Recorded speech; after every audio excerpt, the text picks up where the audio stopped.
All right, welcome to the Chazz Palminteri Podcast. We are back. And before I bring out my special guest, I want to remind you all, go to chazzpalminteri.net to find out the dates for the one-man show. Come and see it. September 10th, Lancaster, PA, American Music Theater. September 17th, Detroit, Michigan, the Music Hall. October 1st, folks, I haven't been on Broadway doing the one-man show in 15 years. And I'm back doing one night only. One night only on Broadway, October 1st on 43rd Street at the Town Hall. This is going to be a special show because this is the first time I'll be doing a Q&A after the show. We're going to have microphones in the audience, and the people are going to give me a Q&A. We might have a couple of special guests there, which I won't mention their name because they're not committed yet, but I'm going to try to get them there. At the Town Hall on Broadway, October 1st. Get your tickets now. Also, what is this, October 8th? I'll be in Springfield, Massachusetts, MGM Casino. Boston, October 9th in Boston, Emerson Colonial Theater in Boston. And the last but not least is Pittsburgh, PA. I'll be at the Byram Theater, and that is November 11th and 12th. Okay, my special guest today. Before I bring my special guest on, I want to tell you that we are doing our own podcast together, besides mine and besides his. That's just is blew up. His podcast, forget it. But we're going to be doing our own because so many people requested us to be together. And it's called Palminteri Franzese, The Wise and the Wise Guy. And he is my next guest today on my show, getting ready to do our podcast together. The great, the one and only, the legend. His life could fill up 1,000 novels, trust me. Michael Franzese. Michael. Chazz, you got me in studio. I got you in my studio. And I got to tell you this, you know, I live out in California now. You know, it's beautiful out there. I mean, you can't complain about the weather. You got the best weather probably in the world. Yes, in the world. But when I come back here and I get around my own people, right, it's just something different, man. I don't know. The adrenaline. Juice. Yeah. It's the juice is different. Yes. It's just, you know, I was at a church this morning and, you know, just being around Jersey and New York people, it's just like, it's invigorating. It's different. Yeah. It's different. I mean, I love LA. I do. I love going there. Yeah. I love where you live. Oh my God. It's nice. Well, you're not in LA. Well, we lived in LA 25 years. Right. And then moved out to Orange County, Newport Beach, and I'd never moved back to LA. Oh my God. It's beautiful out there. It's nice. When I was just out there to visit you, when we did some of our shows out there, it was great. Yeah. Oh, really a great place. But I said to myself, you know, we're going to do our own podcast talking about Machiavelli, and we're going to break down books of success and how that relates to the mob. So I said, there's a question I just thought of that I want to ask you. Michael, why is it, after all these years, the Mafia has been around since forever, right? Since over 100 years. Over 100 years here in the United States. It goes back further in Italy. It goes back further in Italy. Why is it, after all these years, people know what happens to people who are in the Mafia? They either end up dead or in jail. Mm-hmm. It's not a great life, you know that. Mm-hmm. It always ends in disaster. Why, in God's name, do people still want to be the boss and get into it? Why? You know, it's this, I'll tell you the answer to that. When I was in that life, right, it was my life. You know, this is what I did every day. I didn't think outside the box. You didn't think you were going to be arrested one day or end up in jail? You didn't think of that? You know, I thought I would, but you always feel like, I can overcome it. You know, it's no big deal. And, you know, you just have that attitude. It's not an invincible kind of thinking, but you just think you can overcome it. But when I got out of the life and I started seeing how intriguing it is to people outside of the life, you know this, all over the world. Oh, yeah. I mean, Chazz, I'm in Singapore, and I have to do a 2-hour Q&A in Singapore talking to people because they have so many questions about the life. And why is it? It's because of somebody like you, the movies. I mean, They see that movie, they see the character of Sonny, and they're fascinated by the power, you know, the way you held yourself, the control. You got the nice cars. You got the women. You know, it's crazy, Chazz. I'll talk to young kids, these gangbangers. You know, I sit down with them. I try to redirect their lives. And they'll tell me, oh, Mike, come on. You know, I saw this movie, Goodfellas. I saw Bronx Tale. You guys had the car. You guys had the women. You had all the power. I said, I know, but didn't you see the end of the movie? Right. You didn't watch that part? Who got killed? Who went to jail? Who lost everything? They don't see that part. So to answer some of your questions, when guys are in that life, it's power and control. You know, you want to rise to the top. They want power and control. And it's how intoxicating. Strong that must be, right? Oh, it is. No doubt. No doubt. I mean, you know, look, you know, when you have a taste of it, you want more. You know, it's funny. When I was, unfortunately, when I was defrauding the government out of tax on every gallon of gasoline, which I'm going to be honest with you, Chazz, I'm so tempted right now. I'll never do it. Don't get me wrong. But, you know, with the crazy prices. But, you know, somebody said to me, Michael, you know, you got all this money. Why don't you just stop? Right. And I thought about it. And I said, you know what? You get as much time for $1 million as you do for $1 billion. So why would I give it up? I may as well keep going. And that's the kind of attitude. You don't want to give it to somebody else. You know, if somebody, you know, you're in that life and they want to make you a captain or an underboss, you're not going to say no. You know, it's okay. No. Well, how do they expect you? You were making, I don't know, $8 million a week or whatever. Yeah, we're bringing in $8 to $10 million a week. $8 to $10 million a week. How do you just go, you know what? I had enough. I'm getting out. Because it's hard to do that. It's, you know, the smart money says, okay, I got it, let's go. But you just can't. You can't, because how are you going to give that up? But when you guys were making that much money, Michael, obviously you can't put it in the bank. What do you do with it? Well, I had a pretty sophisticated system. I mean, I had a few accountants working for me. We were sending money overseas. I want to tell you a story. I won't mention the bank, but I had a bank in Long Island. Right. And the manager worked very closely with me. So one day, his name was Rocco. And he knew.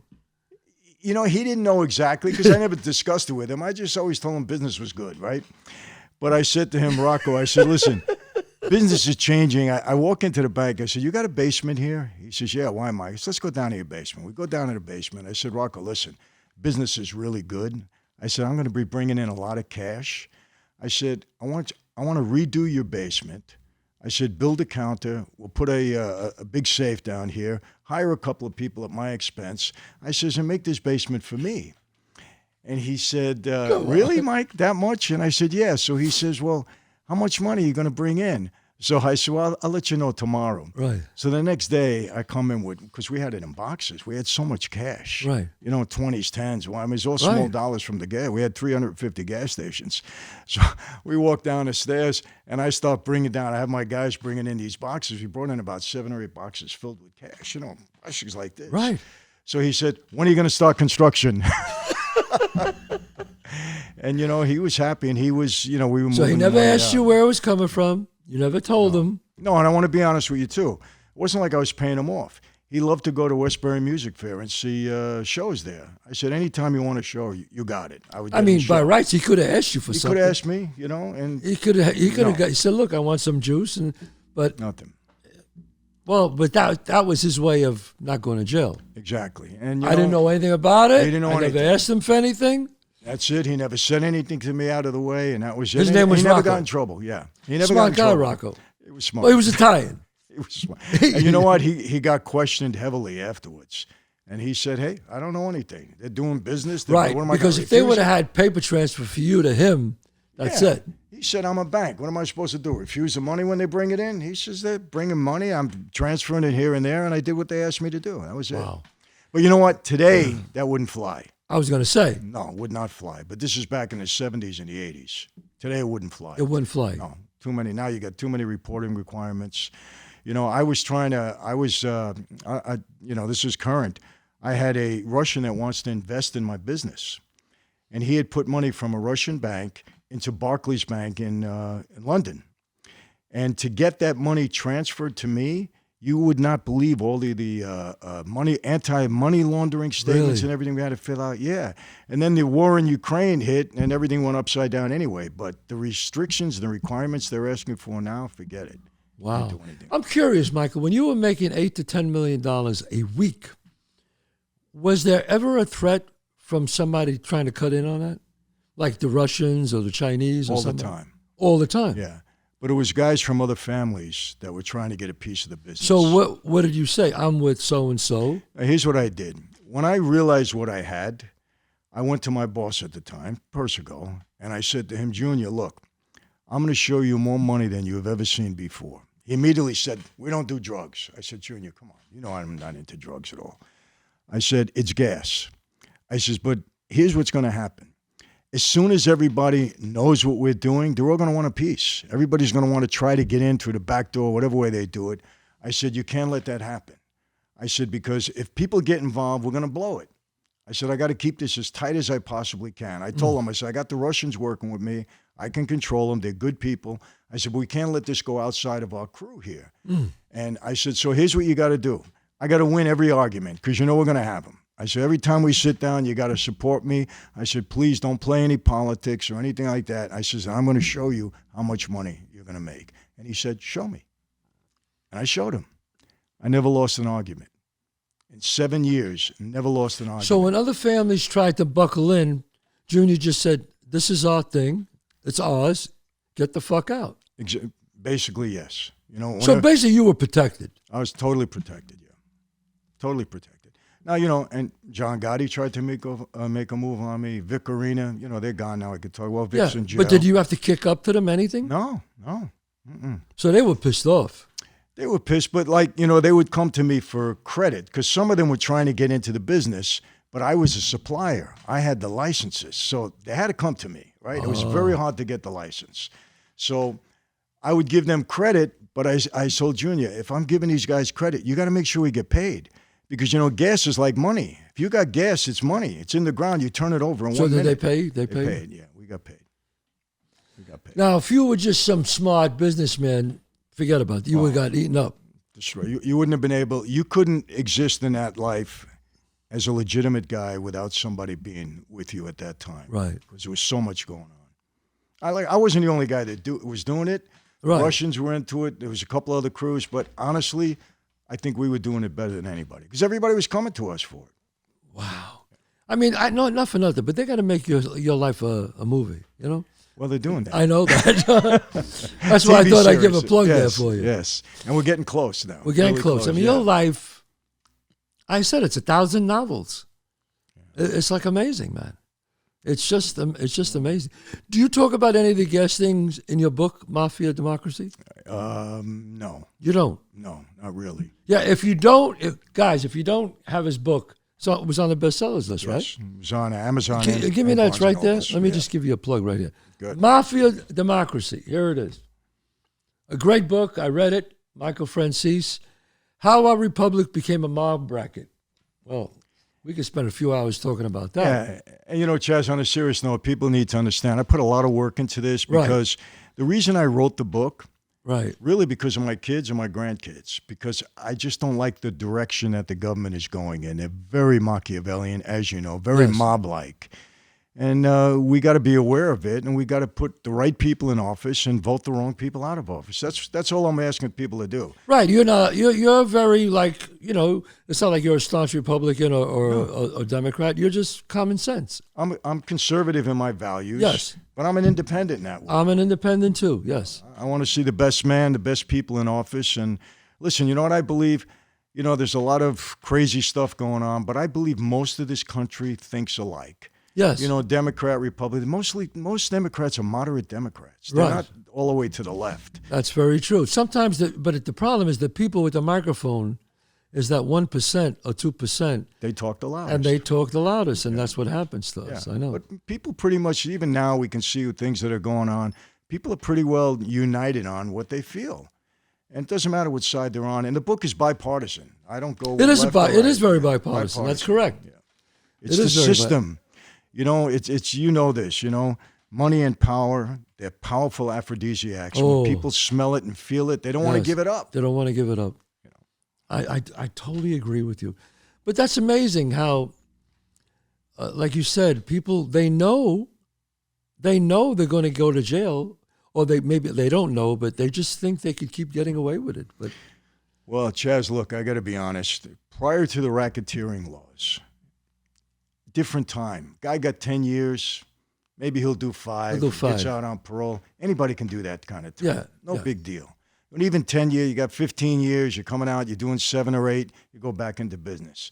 With the RICO law, that's it. Forget it. You get 20, you're doing 17 and a half. Yeah. And you're lucky if you get 20. You're lucky, you might get 30, 40. That's it, 30, 40, 50. Yes. They were giving out, one of the things that convinced me that the life was really in trouble, when I got locked up on the gas case, that was one of the counts, the RICO case, I'm in jail with guys that were going to trial, getting convicted, 70 years, 100 years, 150 years. Vic Arena got 300 years running wild, 100, 300 years. 300 years. 300 years. So he's got no shot. No shot. So I'm looking at these guys and I'm saying, my God, I'm the youngest out of all of them. If I get convicted, they're going to give me 500 years. I'm never going to see the light, ever. Wow. So that's one of the reasons why I said, I got to try to cut my losses. That's why I took the plea. It was part of that reason. I said, this is in a lot of trouble. And I was right about that. I mean, look, the life changed dramatically in the mid-'80s. And you got to give Giuliani the credit or the blame, depending upon which side you're on, because he used the racketeering laws effectively. The RICO law. Absolutely. It was on the books since 1970. A guy by Ed DeBakey wrote the law. But nobody was using it. The government wasn't using it. The feds weren't using it. Giuliani figured out how to use it. And do you know how? He told a story. You know what he did, right? No. Joe Bonanno's book. What the heck was the name of it? Joe Bonanno wrote a book, something Thy Father, I forget the name of it. And he describes the Mafia as a family. And he goes into all of this stuff. And Giuliani, who told me this himself, he said it many times publicly, was personally offended by the way Joe Bonanno depicted the Mafia. He says, as an Italian-American, I'm offended by this. And a lot of Italian-Americans were. Because he made it sound like we were the most, we were the best group in the whole world. Right. And Giuliani went to visit Bonanno. And after he read the book and realized, he said, Joe Bonanno's book laid out the entire commission case for me. He laid it out for me in the book. And that's how he went after and prosecuted all the bosses. He got it right out of Bonanno's book. That was the blueprint. Wow. So that's why sometimes the wise guys, they shouldn't write books when they're still in the mob. Not when they're still wise guys. Not when they're still wise guys. No. Wow. Now they get a YouTube channel. But they're all out anyway. When did you decide to get a YouTube channel? When did that happen? How did that happen? Pandemic hits. I got 44 or 45 speaking dates postponed. I'm sitting at home for the first time in 25 years. I'm not traveling. I'm saying, What am I going to do? And my team said, why don't you start a YouTube channel? I said, YouTube? I wasn't interested at all. I said, you got to do something. I said, okay. So we start this YouTube channel, and it just blew up. Yeah, you exploded. It blew up. I can't explain it. Yeah, I mean, it was the same thing, the pandemic. My one-man show, my movie got canceled, my TV show got postponed. So I just said, I got to do something. I got to talk. So I started a YouTube channel. Yeah. And by the way, if you haven't seen Chazz's one-man show, now I love The Bronx Tale, probably seen it 10 times. I can recite all the lines, but I won't right now. But you got to see the one-man show. Chazz, it's brilliant. Oh, really. Thank you. I mean, to be on the stage with a chair, that's it. That's the prop, a chair. A chair. And to be all those different characters and deliver the lines the way you did. It's a magnificent show. And let me tell you something. How many years you doing that show? 34. 34 years. Anybody that can do anything right for 34 years, you really got it covered, man. Really. 34 years. And we're going to go to London. We're going to do the West End. I don't have the dates yet, but people just got to go to ChazzPalminteri.net and you'll see my schedule. But I'm excited by that. But the amazing thing was, Michael, I think I asked you once before. Well, you said you had a few defining moments in your life. Mm-hmm. What would you say was like the biggest defining moment? I guess, were you in when you were in solitary? I was in solitary, yeah. The biggest impact on me, obviously, was when the first night they put me in the hole. I had done 5 years. I was out on parole 13 months. Like a fool, I violated my parole, fell into a trap, totally my fault. And they sent me back to prison. Government was mad at me. I wasn't cooperating the way they wanted me to. And they told me they were going to put another case on me. They were going to violate my parole, and that I would never see the street again. That was it. They said, you're done. We're putting you away. They were extremely upset with me. I mean, and the government could do anything they want. Absolutely. I'm not saying that, they're not always like they do the right thing either now. Let's be honest. No.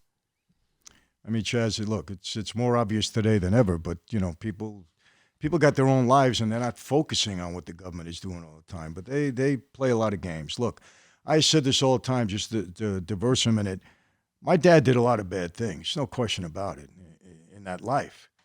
But the particular crime that he did 40 years in prison for, my dad was innocent of. He was not a bank robber. I'll take that to my grave. I investigated the cases thoroughly.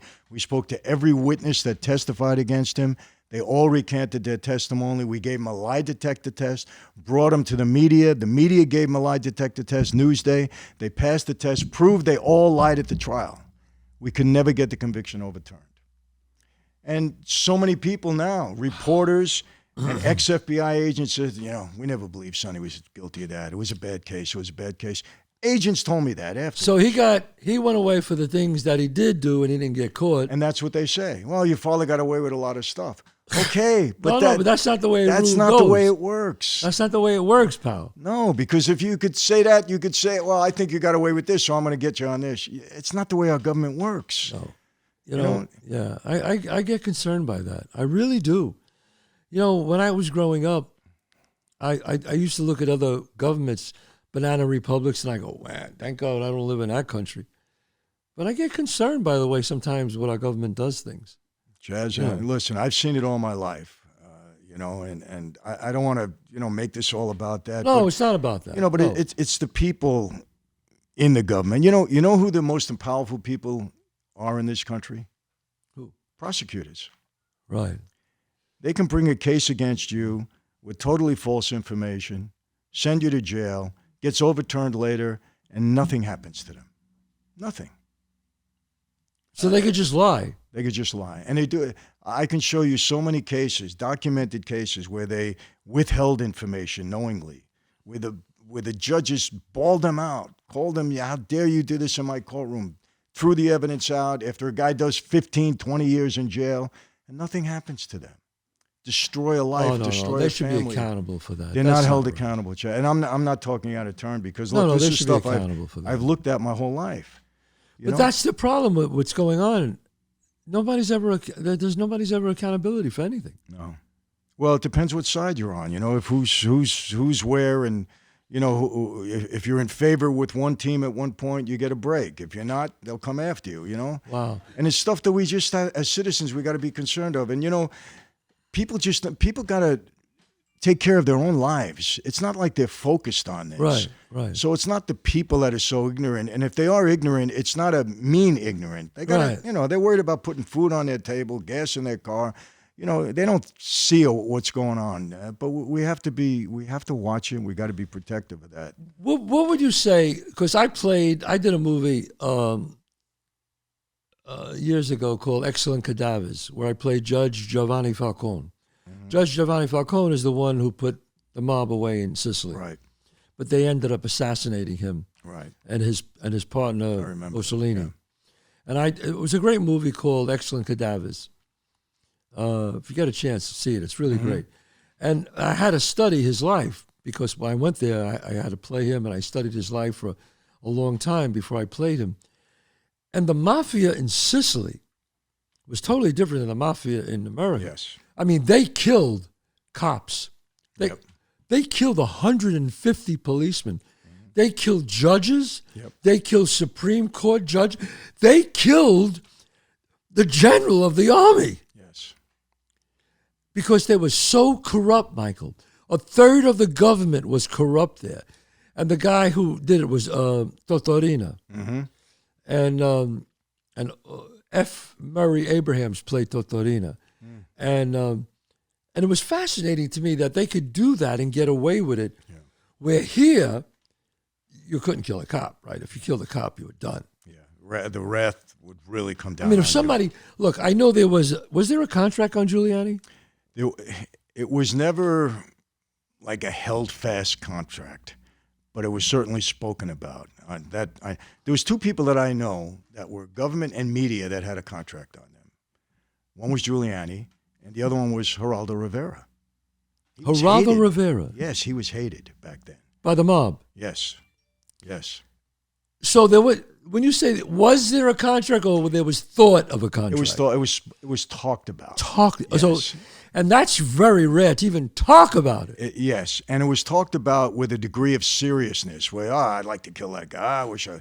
But this was talked about with a degree of seriousness. But since all 5 families had agreed, we don't kill cops, we don't kill law enforcement, we don't go after politicians in that way, we don't hurt families.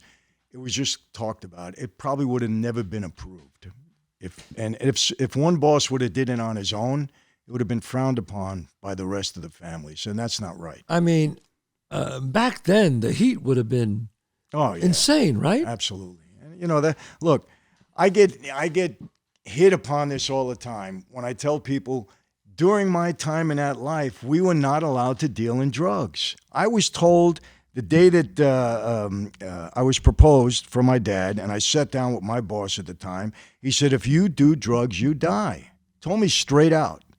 The night I took the oath, you get involved in drugs, you die. Now, were some people doing it on the side? Yes. Because guys that really couldn't earn a living, they would do whatever they had to do. If they got to, make a couple of deals, they would do it. But we weren't allowed to do it. I know guys that got killed for it. For doing it. My dad, this guy was with my dad. It's public, I can talk about. His name was Tony Orgello, Big Tony the Gawk, right? He was a soldier. He was under my dad. Then he was under me. When I took over, my dad went away. He got involved in a drug deal with the boss's son and an undercover agent. This is a true story. I'm on a plane going to Florida, and just before I go, I find out that he comes to see me, and he says to me, Michael, I'm in trouble. And he tells me what happened. I got mad at him, and I felt bad because he was almost like my uncle. And I said, Tony, why did you do this? You know we're not supposed to be doing this. Oh, Mom, I'm sorry. I said, all right, don't worry about it. You're a good guy. You've been around here a long time. You're close to my dad. I said, I'll straighten it out. This is what I told him. He says to me, Mike, I'm in trouble. I said, I'm going to straighten it out. I get on a plane. I go to Flyers. Just wait till I come back. I had to go down for 2 days. I land the plane. I get a call from somebody. Tony went into a phone booth and blew his brains out because he didn't want to get walked in a room and get killed because he had done a drug deal. Wow. Now, people said to me, Michael, Vito Genovese was involved in drugs, and this guy. And I keep telling them, I understand that, but they were doing it on the side. We weren't big drug dealers. The Sicilians from Italy, absolutely. Pizza Connection and all of that, but we weren't involved in that. And everybody thinks that, I said, look, if we were involved in drugs, I'd say we were involved in drugs. What's the big deal? Now, was Gotti involved in drugs? I think his underbosses were, right? Yeah, and look, was Gotti, did he know what was going on or did he not? I don't know. Was he getting kicked up? I'm sure he was. Yeah, I mean, but listen, that's why Castellano was upset with him. That's why he was going to go after him, because of the drug dealing and his crew. Was the Chin involved with drugs? I don't think so. I don't believe so. I never heard it. I never heard it either. That he was. So I never heard that he was. But, this is why, see, on one hand, people say, oh, come on. And then on the other hand, Gotti is getting a contract on him for dealing with drugs. And that's the truth. So no, I knew this wise guy, and I won't mention his name, but he's a made guy. He's not around anymore. And he was hitting on this ex. It was a wise guy's daughter, and she wasn't young. She was in her 30s, late 30s, whatever. And he was hitting on her, and the guy said to me, they said, she's so and so's daughter. He goes, oh really? He goes, I know, but make believe we didn't know. He goes, because I want to. So he was kind of like, make believe we didn't know when I was hitting on her. I mean, there are rules, but some of these guys break the rules, right or wrong. Absolutely, yeah, some guys do. I mean, look, and that's a cardinal rule. You don't mess with somebody's wife or daughter or sister. You don't do that. You don't do it. No. When I was younger, I was a recruit. I wasn't even straightened out yet, and I was at a flea market. Right. I was running this market for another guy, and there was a girl there that I was attracted to, and we started fooling around a little bit. I found out she was married. I didn't know. I find out she's Persico's niece. Right? I said, hey, we're done. That's it. We're finished. Done. Over with. I said, I don't even want to talk to you again. Oh, my God. I was at a club. I'll never forget it. It was called the Joker's Wild on Pelham Parkway. And I was young. And I knew this girl there. And her father was away. And at the end of the night, I saw her outside. She goes, my girlfriend's left me. Could you give me a lift home? And I knew she lived in the neighborhood. So I said, well, yeah. Okay. Not just thinking, well, gee, it's just, let me take care of her. She gets in the car, and I'm driving to her house, and I park in front of her house, and the car's double parked, and she's looking at me. Her name was Marie, and she goes, thank you so much for taking me. And I'm just looking at her, I'm going, I don't know, I just looked around, I just didn't feel right. I go, I'm in front of a house, she's in a car. If one guy from the neighborhood goes by, you know how things get to, absolutely, when they get to the boss? Absolutely. Well, I saw him in the car, the next minute they were kissing. I was so nervous. After that, I just said, you know what, I gotta go, Marie. I took you home, it's okay. What's the matter? No, I gotta go. I was like, I had to get out of there, man. I just had to get out of there. I was like, I wanted no part of that.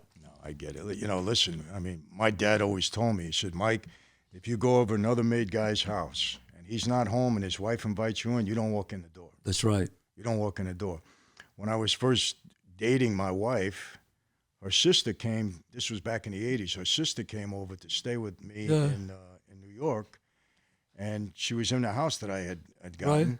And while her sister came, I moved out. You moved out? Yeah. I said, because you can't stay. People's going to say something. No, people are going to say things. So you just go. I told you, I was a young boy. I dated this wise guy, and he was a made guy. I dated his daughter. I won in for the first time. She came running down the steps. She wanted to get me out of it. I could tell. She was, oh, thanks, Dad. Oh, okay, let's go, Chazz. And I was about ready to leave, and he just said, hey, I just want to talk to you a second. Her father said this, and I think I told you this day. He gave me the elbow walk. Yeah. You know when they grab you by the elbow and they hold on tight? Yeah. And he just said, hey, Chazz, you take care of her, right? I went, yeah. That's all he had to do. Yeah. I knew what he meant. Exactly. And as I was walking out the door, her brother ran down. Her brother was like 18, 19. And the wise guy's sons that are worst. He came running down the steps, and he said, hey, man, C, they call me C. He goes, hey, C, I'll take care of my sister. I said, oh, yeah. And he put something in my hand, and as I was walking out the door, I looked, it was a .45 bullet. And I was like, the heck? The fuck is this? Yeah. I got mad. I wanted to go back in and straighten him out. She said, oh my God, I'll talk to my father. And the father made him apologize to me next time I saw him. But, but I understood that. But I want to, because you asked me a question, I didn't answer it. Defining moment. Yes. Okay.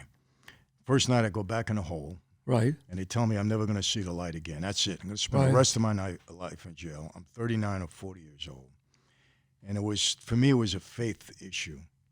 It was a prison guard that handed me a Bible. And I started to really review my life. And I said, listen, I may spend the rest of my life in this 6x8 cell. Because everybody was upset with me. The government was upset with me. The streets upset with me. I said, I'm done. And I started reading the book. It started with me with the book of Proverbs. Right. And this is when I got into my faith. And it was a defining moment. Am I staying in this life, or am I going to make the move? And it was that whole night, Chazz. It wasn't a moment. It was the whole night. It was the worst night of my life, without a doubt, because mentally, emotionally, I was just shot. And it just set me on a different path. It's when everything sunk in. So when everything sunk in on that day, you never backslided after that. It was always that moment, it set you on the path. Yeah, because what had happened, I don't know if you know this, but our family, the Colombos, went to war. That's right. In 91. My father had gotten in touch with me. And this was after the talk was that I was leaving the life. And people were upset with me. And my boss right away, because, everybody was upset. And my dad, I'll never forget the call. He said to me, you need to stop the baloney. We need help here now. The family's going to war. And I'm on parole. My wife, and I was so torn because I said, how can I betray my guys and not help? I said, my father is calling on me, and everything was going through my head. It was an emotional tug of war. And I had, in my mind, made the decision to break my parole and go back. Because I knew if I went back to New York, it would have been a violation if I didn't put it on record with them. And I'm about to do that, Chazz. 2 days later, I get violated, and they throw me in the hole, right?